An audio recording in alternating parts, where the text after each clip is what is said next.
Hello बच्चों, आशा करता हूँ सब कुशल होंगे और अब धीरे धीरे अपने बोर्ड की प्रिपरेशन में लग गए होंगे। नए नए कंटेंट्स ढूंढ रहे होंगे, नए नए तरीके ढूंढ रहे होंगे सब्जेक्ट ख़त्म करने के लिए। तो आज का हमारा टॉपिक बहुत सिंपल सा है, Kirchhoff's law, given by German physicist Gustav Kirchhoff. Gustav Kirchhoff ने ये कॉन्सेप्ट इसलिए दिया कि जो हमारे इलेक्ट्रिकल सर्किट्स थे, ओम्स लॉ सिर्फ सिंपल इलेक्ट्रिकल सर्किट्स को एक्सप्लेन करने में सक्षम थे, बट जहाँ पर कॉम्प्लेक्स सर्किट्स की बात आ गई, कॉम्प्लेक्स सर्किट्स मतलब जहाँ पर एक ही सर्किट में कई सारे एलिमेंट्स हों, कई सारी सेल्स हों, कई सारे मेश हों, ऐसे में सर्किट्स को सॉल्व करने के लिए ओम्स लॉ सफिशिएंट नहीं था, या ओम्स लॉ दिक्कत आती थी। ओम्स लॉ से हम सर्किट नहीं सॉल्व कर पाते थे। तो किरचॉफ ने दो बेसिक लॉज दिए ऐसे एलिमेंट्स को सॉल्व करने के लिए, ऐसे सर्किट्स को सॉल्व करने के लिए, जिन्हें हम किरचॉफ्स लॉ कहते हैं। दो लॉज हैं। First one is called KCL या किरचॉफ्स करंट लॉ या जंक्शन लॉ। जंक्शन लॉ, सबसे पहले कुछ चीजें समझ लें कि ये लॉज, किरचॉफ्स लॉ, हम सिर्फ उन सर्किट्स के लिए दे सकते थे जो क्लोज लूप बनाते थे। क्लोज लूप, देखिए लूप का मतलब हुआ एक ऐसा सर्किट, एक ऐसा मेश जो बंद हो।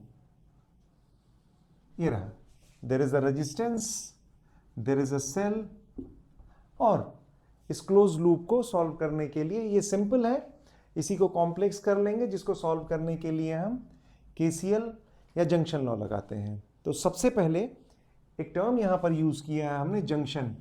देखिए पहले जंक्शन समझ लेते हैं। जंक्शन क्या है? जैसे हम रेलवे स्टेशंस के बारे में बात करते हैं तो दो तरीके के नाम आते हैं। One is called station. Station का मतलब हुआ कि सिर्फ एक ऐसा प्लेस जहां पर एक तरफ से ट्रेन आएगी, दूसरी तरफ जाएगी, और दूसरी तरफ से ट्रेन आएगी और इस तरफ जाएगी। सिर्फ टू वे कम्युनिकेशन है यहां पर। सिर्फ दो तरफ, एक तरफ से आना, एक तरफ जाना। ये सिंपल स्टेशन होते थे। पर कुछ स्टेशन ऐसे भी हैं जिनका हम जंक्शन कहते हैं। जंक्शन का मतलब हुआ कि ये वो स्टेशन हैं जहां पर दो के बजाय दो से ज्यादा, तीन या चार या पांच या मोर देन दैट, जहां पर ट्रेन आती हैं। Like if there is a junction, train इधर से भी आ सकती है, ट्रेन इधर से भी आ सकती है, ट्रेन यहां से भी आ सकती है। This is called junction. ऐसे ही किसी क्लोज लूप में अगर मैं इसी क्लोज लूप को मैं थोड़ा सा कॉम्प्लेक्स बनाऊं, ये रहा, और इनका नाम दे दूं A B C D E N F. अब इसमें देखिए दो तरीके के हमारे पॉइंट्स हैं, ए सी डी और एफ, जहां पर करंट या तो इधर से इधर जा सकती है या इधर से इधर आ सकती है। यहां सिर्फ टू वे कम्युनिकेशन है। पर यहां पर देखें, अगर पॉइंट बी और ई को देखें तो यहां पर दो से ज्यादा करंट इधर भी जा सकती है, करंट इधर भी जा सकती है, करंट यहां भी आ सकती है, ऊपर भी जा सकती है। मींस ऐसे पॉइंट्स जहां पर दो से ज्यादा डायरेक्शंस में करंट जा सकती है, इनको हम कहते हैं junction. So the first law, Kirchhoff's first law, that is called junction law. किसी भी क्लोज लूप में इस लॉ को हम अप्लाई कर सकते हैं। इसका स्टेटमेंट है, बहुत सिंपल सा स्टेटमेंट है, all the currents leaving and entering to or from a junction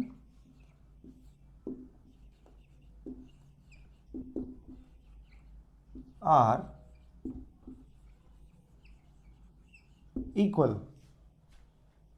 या इसको दूसरा स्टेटमेंट, इसी को एक तो और तरीके से कह सकते हैं net, that is summation of all currents at the junction is equal to 0। किसी भी जंक्शन पर जो टोटल करेंट्स एंटरिंग या टोटल करेंट्स लीविंग होंगी वो बराबर होंगी। ये जंक्शन लॉ एक्चुअली ये चार्ज कंजर्वेशन लॉ पर बेस्ड है। चार्ज कंजर्वेशन मींस कि जितना चार्ज यहां से एंटर करेगा उतना ही चार्ज यहां से बाहर जाएगा, या जितना चार्ज इधर से आएगा उतना ही चार्ज दूसरी तरफ बाहर जाएगा। It is simply based on charge conservation law. तो अगर मैं यहां पर एक जंक्शन फॉर्म करूं like this, here it is, ये एक जंक्शन है जिसमें हम I1 करंट एंटर कर रही है, यहां से I2 करंट बाहर जा रही है, यहां से I3 करंट बाहर जा रही है, और यहां से I4 करंट बाहर जा रही है। इसका मतलब हुआ इस जंक्शन पर टोटल, कई इसको लोग अलग अलग तरीके से स्टेटमेंट देते हैं कि total current leaving is equal to total current reaching to the point, to the junction, या summation of all currents, algebraic sum of all currents. Algebraic sum का मतलब हुआ विद साइन। तो विद साइन मतलब कि अगर हम यहां पर पहुंचने वाली करंट को पॉजिटिव ले लें तो बाहर निकलने वाली करंट को हम नेगेटिव ले लेंगे, या बाहर निकलने वाली करंट को अगर हम पॉजिटिव ले लें तो यहां एंटर करने वाली करंट को हम नेगेटिव ले लेंगे। दैट डिपेंड्स अपॉन यू कि आप कैसे इसको सॉल्व करते हैं। या टेक्निकली हम कह सकते हैं कि I1, अब अगर मैं अपने हिसाब से I1 को पॉजिटिव ले रहा हूं तो I1 minus I2 minus I3 minus I4 is equal to 0। या इसको ये भी कह सकते हैं कि I1 is equal to I2 plus I3 plus I4। बहुत सिंपल सा है। और ये करंट कंजर्वेशन या चार्ज कंजर्वेशन को एक्सप्लेन कर रहा है। Net charge entering must be equal to net charge leaving. This is first and most basic principle of current Kirchhoff's current law या KCL या जंक्शन लॉ, जो भी आप कह लें। तो ये पहला स्टेटमेंट था, पहला लॉ था किरचॉफ का। The second one, the important one, is KVL और Kirchhoff's voltage law.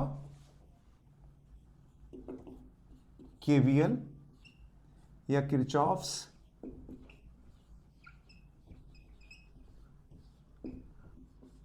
Voltage law, Kirchhoff's voltage law. Kirchhoff's voltage law का स्टेटमेंट बहुत ही simple. It states that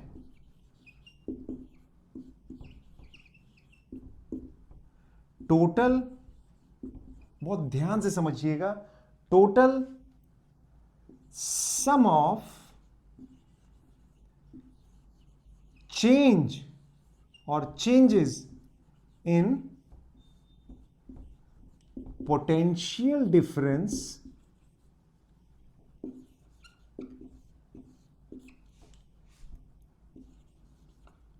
of a mesh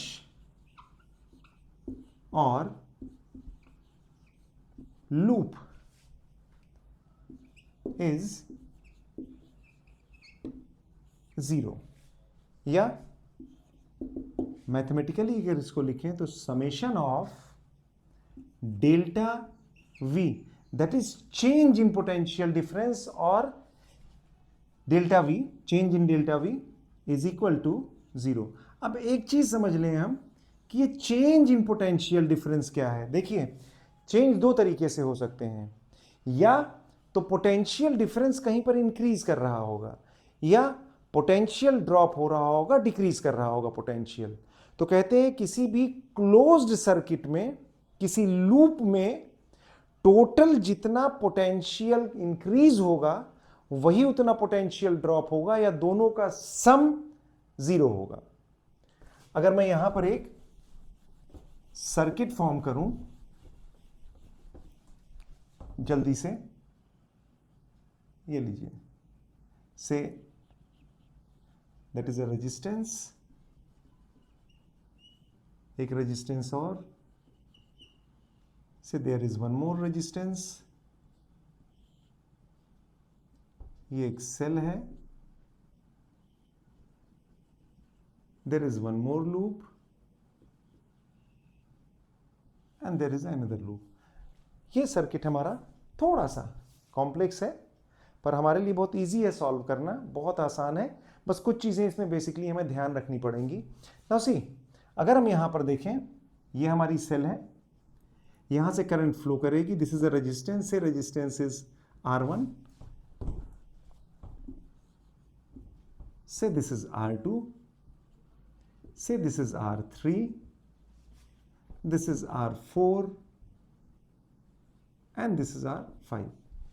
देखिए, सबसे पहले एक बात समझनी है कि हम स्टेप बाय, जैसे यहां पर दो मेश हैं, तो इन दोनों को बारी बारी से सॉल्व करने से, दिस इज 1, से दिस इज 2। तो ये जो केवीएल है हमें एक एक करके दोनों पर लगाना है, पर इस केवीएल को अप्लाई करते समय कुछ चीजों का हमें ध्यान रखना है। क्या? जैसे यहां पर आपने कहा है कि net potential difference, sum of net potential difference is 0 किसी भी क्लोज लूप में। अब सबसे पहले कि हम कहां पर पोटेंशियल इंक्रीज हो रहा है, कहां पर पोटेंशियल ड्रॉप हो रहा है, ये कैसे कैलकुलेट करेंगे? बहुत सिंपल सा तरीका है कि अगर मैं कहीं पर, मान लीजिए इससे हट करके मैं यहां पर एक, दिस इज पॉइंट ए, ये कोई सेल है, ये कोई रजिस्टर है, और ये पॉइंट बी है। अब मान लीजिए मैं इसके हिसाब से अगर कहूं तो ये पॉजिटिव टर्मिनल है, करंट यहां से एंटर कर रही होगी और ये करंट फ्लो कर रही है। अब अगर देखें आप, मैं आपसे कहूं कि पॉइंट बी हमेशा current is at, the flow of current is from higher to lower potential. तो अगर यहां पर हम देखें करंट बी से ए साइड पर आ रही है, तो बी पॉइंट का जो पोटेंशियल होगा, दिस इज हाईएस्ट। अब अगर मैं यहां इस तरफ आऊं तो इस रजिस्टर के क्रॉस, चूंकि करंट की डायरेक्शन ये रही, और रजिस्टर में हमेशा करंट मींस हायर पोटेंशियल से लोअर पोटेंशियल, तो हायर पोटेंशियल को अगर हम पॉजिटिव से रिप्रेजेंट करें, लोअर पोटेंशियल को नेगेटिव से रिप्रेजेंट करें, इसका मतलब है कि यहां पर पोटेंशियल ड्रॉप हो रहा होगा। तो अगर मैं इसको लिख लूं VR, पोटेंशियल ड्रॉप या पोटेंशियल चेंज अक्रॉस रजिस्टर। आगे है, ये एक सेल है। अब सेल पर देखें, this and is negatively and this is positive. ये सेल का नेगेटिव टर्मिनल है, ये पॉजिटिव टर्मिनल है। तो अगर करंट, देखिए वैसे करंट के फ्लो से यहां पर सेल का कोई मतलब लेना देना नहीं, उसका काम है सिर्फ करंट को फ्लो कराना। पर हम जब सर्किट को सॉल्व करते हैं, जब मेश को सॉल्व करेंगे, तो हमें मेश के अंदर किसी एक डायरेक्शन के अलोंग चल करके मेश को सॉल्व करना होता है। And this is not written anywhere, ये कैसे भी आप सॉल्व कर सकते हैं, किसी भी तरफ चल सकते हैं, क्लॉकवाइज, एंटी क्लॉकवाइज। एक मेश को हम क्लॉकवाइज सॉल्व कर सकते हैं, एक मेश को हम एंटी क्लॉकवाइज सॉल्व कर सकते हैं, दोनों को क्लॉकवाइज, दोनों को, it is completely up to you, जैसे भी आप सॉल्व करना चाहें। तो अगर यहां पर मैं देखूं तो करंट यहां से चल करके आ रही, VB is at higher potential, then there is a drop of potential, higher potential से लोअर पर आ रहे हैं। यहां पर आए, जरा देखें, यहां पर अगर अभी मैं देखूं तो this is negative terminal, lower potential, and this is higher. तो अगर हम इसी डायरेक्शन में चलते हुए आ रहे हैं, तो अगर इसका इक्वेशन लिखें तो ये इक्वेशन हो जाएगा VB हायर, देन अगले पर आए VR ड्रॉप हो रहा है, माइनस VR, देन यहां पर आए, मान लीजिए इसका EMF E है, तो यहां पर नेगेटिव से पॉजिटिव आने पर पोटेंशियल इंक्रीज हो रहा है। that means increase means positive plus, so we will write it as E, और हम पहुंच गए A पर, ये रहा। तो हमारा जो इक्वेशन बना VB माइनस VR, अच्छा VR की वैल्यू चूंकि अगर मैं ये मान लूं कि सर्किट में करंट I फ्लो हो रही है, तो I इंटू R, ये VR की वैल्यू हो गई, तो हम इसको इस तरीके से भी लिख सकते हैं VB minus I into resistance R plus EMF E is equal to say VA। ये हमारा इक्वेशन है जो इस सर्किट के क्रॉस टोटल कितना पोटेंशियल ड्रॉप या पोटेंशियल गेन हुआ होगा ये बता रहा है। ऐसा समझता हूं कि ये कम से कम ये बेसिक चीज हमारी समझ में आ गई है। अब अगर हम यहां इस कॉन्सेप्ट को इस मेश एनालिसिस में अप्लाई करें, इसको सॉल्व करने में अगर हम अप्लाई करें, तो पहला ये रहा first loop.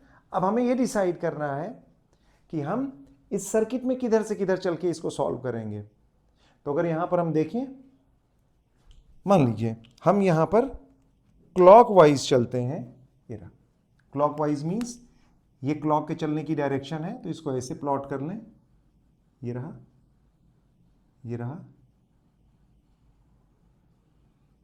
And this way like this. अब एक चीज और रह गई इस सर्किट में, करंट की डायरेक्शन। फिर वही बात है कि करंट की डायरेक्शन किधर प्लॉट करें, ये बैटरी रही। तो अगर यहां पर देखें, अभी यहां पर एक ही सेल है, बैटरी तो नहीं, एक ही सेल है। तो अगर एक सेल के लिए हम कहें तो एक सेल में करंट की डायरेक्शन पॉजिटिव टर्मिनल से बाहर ये रही, ये रही। यहां पर चूंकि जंक्शन है तो आपको पहले ही पता है कि जंक्शन पे करंट डिस्ट्रीब्यूट होगी। एक करंट को हमें इधर ले जाना है, से दिस इज I1। बची हुई करंट, बहुत सारे लोग इसको I1 और I2 में बांट लेते हैं, पर आप जानते हैं मैथमेटिकली जितने ज्यादा अननोन आप लेकर के चलेंगे, हमें उतने ज्यादा इक्वेशंस बनाने पड़ेंगे इस सॉल्यूशन को या इनकी करंट की वैल्यूज निकालने के लिए। तो इसका मतलब है अगर अपनी प्रॉब्लम को थोड़ा सा सिंप्लीफाई रखना है तो हमें नंबर ऑफ वेरिएबल्स कम से कम लेके चलने हैं। तो ये टोटल करंट हमारी I यहां से आ रही थी, I1 को हमने इसमें भेज दिया, बची हुई करंट बची कितनी, I माइनस I1। एक और चीज, बहुत बेसिक रूल है कि देखिए कहीं भी किसी आर्म में या कहीं भी किसी सेल के पास सबसे फंडामेंटल रूल है कि उसने जितनी करंट दी थी, जितना उसने दिया था उसको उतना वापस चाहिए। तो वापस लौट करके इसने I करंट दी थी, वापस लौट के भी इसके पास I आनी चाहिए। अगर ये नहीं फॉलो हो रहा है तो इसका मतलब हमारी मेश एनालिसिस कहीं पर गड़बड़ हो रही है। तो अगर आप देखें यहां से I माइनस I1 करंट ये गई, I माइनस I1 करंट ये आई, I माइनस I1 करंट ये आई, और यहां से I1 करंट आई। अब करंट वापस इधर नहीं जा सकती क्योंकि हमेशा करंट हायर से लोअर पोटेंशियल की तरफ जाती है। हायर ये रहा और लोअर ये रहा। इसका मतलब करंट यहां वापस आएगी, इसमें जाने का कोई रास्ता नहीं है। तो ये I1 करंट यहां से आई, I माइनस I1 करंट यहां से आई, दोनों इस जंक्शन पर फिर मिलेंगे, मिल करके टोटल करंट हमारी बचती है I करंट यहां आ गई। इसका मतलब हमारी एनालिसिस बिल्कुल ठीक है। तो अब अगर हम देखें यहां पर अपना इक्वेशन लिखें, कहीं से भी स्टार्ट कर सकते हैं हम। मान लीजिए हम यहीं से स्टार्ट करें, इस सेल के क्रॉस अगर हमारा EMF मान लेते हैं E है, तो देखें यहां पर हम लोअर से हायर टर्मिनल पर जा रहे हैं, पोटेंशियल अप हो रहा है। We will write in mesh 1 this one, so this is E positive. आगे गए, यहां पर ये टर्मिनल हमारा पॉजिटिव, ये नेगेटिव, क्योंकि करंट इधर की तरफ जा रही है, पोटेंशियल हायर से लोअर की तरफ करंट फ्लो कर रही है। This will be minus, positive से नेगेटिव मींस ड्रॉप हो रहा है। कितनी करंट थी I, सो IR1। आगे गए, अगेन करंट यहां पर हायर टू लोअर साइड पर जा रही है, we are moving in the same direction, so this will be minus IR2।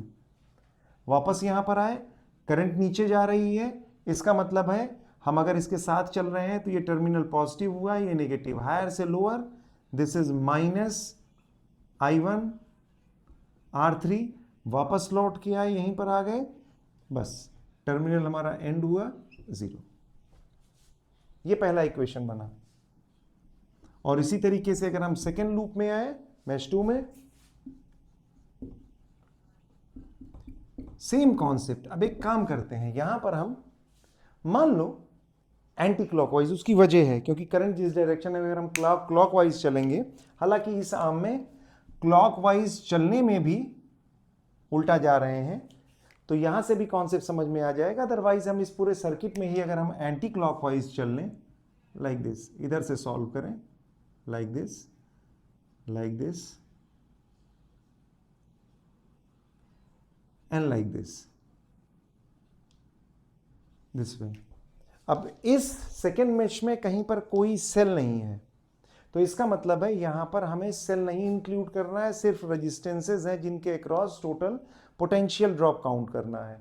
तो कहीं से भी स्टार्ट कर लें, मान लीजिए हमने यहां से स्टार्ट किया, किधर चलना है, हम एंटी क्लॉकवाइज डायरेक्शन में आ रहे हैं, ये गए, तो यहां पॉजिटिव से नेगेटिव पर जा रहे हैं, तो हमारा पोटेंशियल ड्रॉप होगा, current is I1, so we will write it as -I1 R3, ये जा रहे हैं। अब यहां पर आप करंट के चलने की डायरेक्शन के ऑपोजिट जा रहे हैं, इसका मतलब कि यहां से करंट अगर इधर आ रही है, ये पॉजिटिव था और ये नेगेटिव है, करंट इधर आ रही है, और हम किधर की तरफ जा रहे हैं, हम करंट के ऑपोजिट जा रहे हैं, लोअर पोटेंशियल से हायर पोटेंशियल की तरफ जा रहे हैं। इसका मतलब हुआ कि पोटेंशियल अप होगा, we will have to write it as plus, current यहां पर थी हमारी I-I1 इंटू R5, यहां पहुंचे, फिर हम करंट के चलने की डायरेक्शन के ऑपोजिट जा रहे हैं, this will be a plus, क्योंकि यहां पर प्लस ये रहा, माइनस ये रहा, हम नेगेटिव से पॉजिटिव जा रहे हैं, potential will be up, so we will write it as I-I1 R4। ये इक्वेशन नंबर 2 है। अब जरा अगर ध्यान से देखें, हमें यहां पर अगर EMF की हमने जनरल वैल्यूज ली हुई थी, तो हमें अगर सेल का EMF दिया हो, सारे रेजिस्टेंसेस दिए हो, R1 R2 R3 ये रहे, तो हमारे पास दो अननोन है, एक I1 और दूसरा I, और हमारे पास यहां सॉल्व करने के लिए इक्वेशंस भी दो ही हैं। तो मैथमेटिकली भी हम ये जानते हैं कि अगर दो इक्वेशंस हैं तो उनसे हम सॉल्व करके दो अननोन की वैल्यूज निकाल सकते हैं। ये रहा हमारा, तो हम यहां से I और I1 की वैल्यू आराम से कैलकुलेट कर सकते हैं। अब अगर यही हम इसको थोड़ा सा कॉम्प्लिकेट करें इक्वेशन को, या इस एनालिसिस को थोड़ा सा और कॉम्प्लिकेट करें, लाइक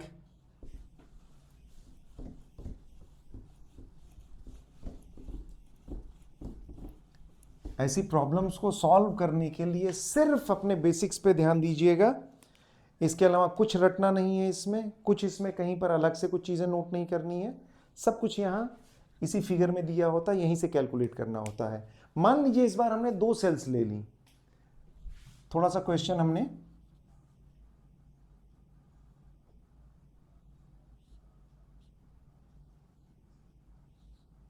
इस बार हम वैल्यूज लेके चलते हैं, से दिस इज 1 ओम। मान लीजिए सेल आपने जो ली है, this cell is of 2 volt,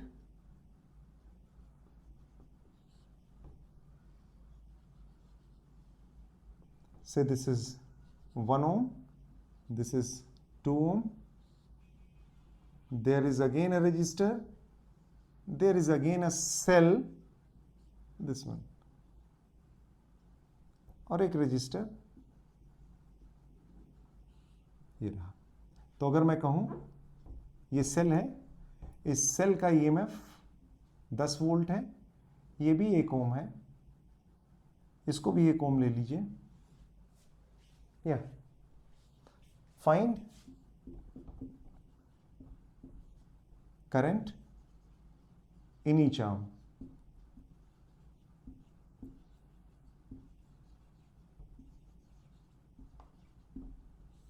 तो अगर आम आप यहाँ पे देखें, कहीं से भी स्टार्ट कर लीजिए, ये रहा, this is A, this is B, this is C, this is D, this is E and this is F. अब अगर ध्यान से देखें इसमें, यहां पर दो, this is first and this is second, दो लूप हैं। बारी बारी से सॉल्व करते हैं। सबसे पहला काम ये देख लें कि हम करंट की डायरेक्शन क्या लें। पहला एक और चीज समझ लीजिए कि करंट की डायरेक्शन लेने में डरना नहीं है, it is completely up to you. Current की डायरेक्शन आप किसी भी तरफ ले लें। अगर आपने करंट की, क्योंकि होगा क्या, दो बैटरीज, दो सेल्स लगी हैं यहाँ पर, तो ऐसे है कि दो लोग हैं, कौन ज़्यादा ताकतवर है वो धक्का दे ले जाएगा, उसी करंट फ्लो कर जाएगी। तो अगर यहाँ पर आप देखें तो यहाँ लिखा हुआ 10 वोल्ट, ये है 2 वोल्ट, तो टेक्निकली 10 वोल्ट की बैटरी ज़्यादा स्ट्रांग है, उसी करंट ज़्यादा पावरफुल होगी, वो करंट धक्का दे करके फ्लो करा सकता है। पर सर मैंने तो एग्जाम में करंट को यहाँ ऐसे बना दिया, तो परेशान मत होइएगा, सिर्फ करंट की डायरेक्शन चेंज हुई है, करंट की डायरेक्शन आपने गड़बड़ ली है। अगर आपने कैलकुलेशन सही की तो आपका आंसर सही आएगा, न्यूमेरिकल वैल्यू सही आएगी।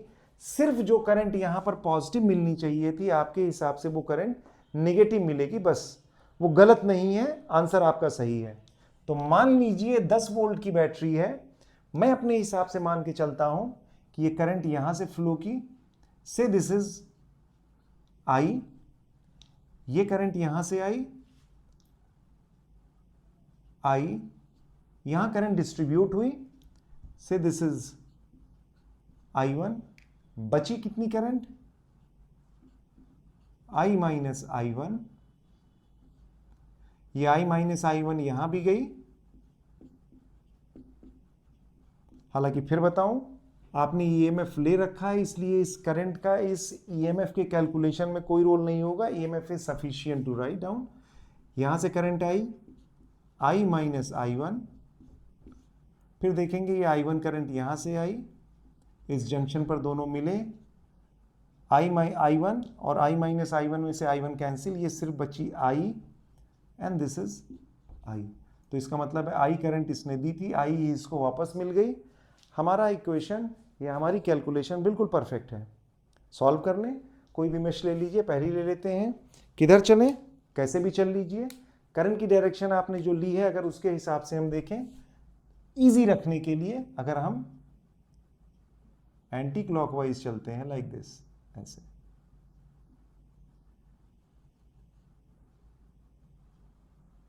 ये रहा। तो अगर आप देखें करंट की डायरेक्शन ये जा रही है, ये रही, ये रही एंड दिस वन। यहां पर देखें हम चल भी करंट की डायरेक्शन में ही रहे हैं, तो इसका मतलब है यहां पर अगर करंट इधर जा रही है, ये रहा पॉजिटिव, ये रहा नेगेटिव। यहां पर आए, अब बैटरी का ये पॉजिटिव टर्मिनल है, ये नेगेटिव टर्मिनल है, हम पॉजिटिव से नेगेटिव जा रहे हैं, पोटेंशियल ड्रॉप होगा। यहां आए, करंट की डायरेक्शन में जा रहे हैं, ये पॉजिटिव टर्मिनल है, ये नेगेटिव टर्मिनल है। ऊपर गए, करंट ऊपर से नीचे आ रही है और हम नीचे से ऊपर जा रहे हैं, इसका मतलब ये पॉजिटिव टर्मिनल है, ये नेगेटिव टर्मिनल, हम उल्टा जा रहे हैं। तो पहले मेश के लिए, पहले लूप के लिए अगर इक्वेशन लिखें स्टार्टिंग फ्रॉम दिस सेल, तो यहां पर देखिए आप, हम पॉजिटिव से नेगेटिव की तरफ आ रहे हैं, ईएमएफ ड्रॉप होगा,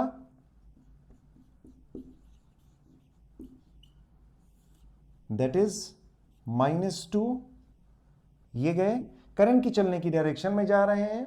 यहां पर करंट कितनी थी, I माइनस I1, और वो भी पॉजिटिव से नेगेटिव, पोटेंशियल ड्रॉप हो रहा है, minus I minus I1, resistance that is 1 ओम।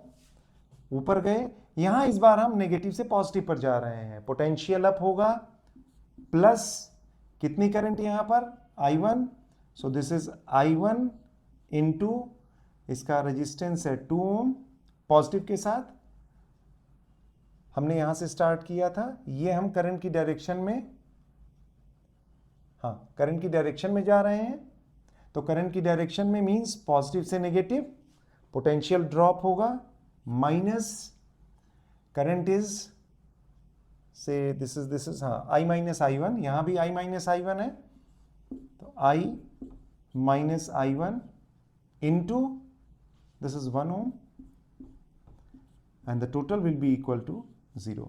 देख लें 4 एलिमेंट्स हैं यहाँ पर, 1 2 3 4, 4 टर्म्स मिलने चाहिए, 1 2 3 और 4, बिल्कुल ठीक लिखा है आपने। और दूसरा मेश 2, अगर मेश 2 की बात करें तो मेश 2 में कैसे भी चल लीजिए, ये रहा, चलिए यहां भी हम या एंटी क्लॉकवाइज चल लीजिए, ये रहा, ये गए, ये आए और ऊपर गए। अब जरा देखें यहां पर अगर हम इक्वेशन लिखें, बैटरी से स्टार्ट करते हैं, एसएल से स्टार्ट करते हैं, this is coming from positive to negative, drop that is -10, again we are going opposite to the current, इसका मतलब करंट के ऑपोजिट जा रहे हैं, ये पॉजिटिव ये नेगेटिव, पोटेंशियल अप होगा प्लस कितना, आई करंट इंटू 1, ऊपर गए करंट के ऑपोजिट जा रहे हैं, करंट नीचे जा रही है, हम ऊपर जा रहे हैं, सो this will B I1 into 2, और यहां पर करंट हमारी इस डायरेक्शन में आ रही है, हम इधर जा रहे हैं, so it will be a plus I into 1 ohm. This will be 0. Again see, we have got two unknowns, I and I1. So that means अगर हम इन दोनों को सिंप्लीफाई करें और सॉल्व करें तो हम I और I1 की वैल्यू आराम से निकाल सकते हैं। ये इक्वेशन यहाँ लिखा हुआ है, तो प्रैक्टिस के लिए मैं इसको आपको ऐसे ही छोड़ के दे रहा हूँ, आप इनको सॉल्व कीजिए, I और I1 की वैल्यू निकालिए, और चेक करने के लिए नीचे कमेंट बॉक्स में अपनी वैल्यूज़ छोड़िएगा, मैं वहाँ पर आंसर भी ड्रॉप कर दूँगा ताकि आप कम से कम ये चेक कर सकें कि आपका आंसर सही आ रहा है। I hope Kirchhoff's current law और किरचॉफ्स वोल्टेज लॉ से रिलेटेड कुछ बेसिक कॉन्सेप्ट, क्योंकि ये सारा सब कुछ बेसिक ही है, कॉम्प्लिकेटेड इसमें कुछ नहीं है किरचॉफ्स लॉ में।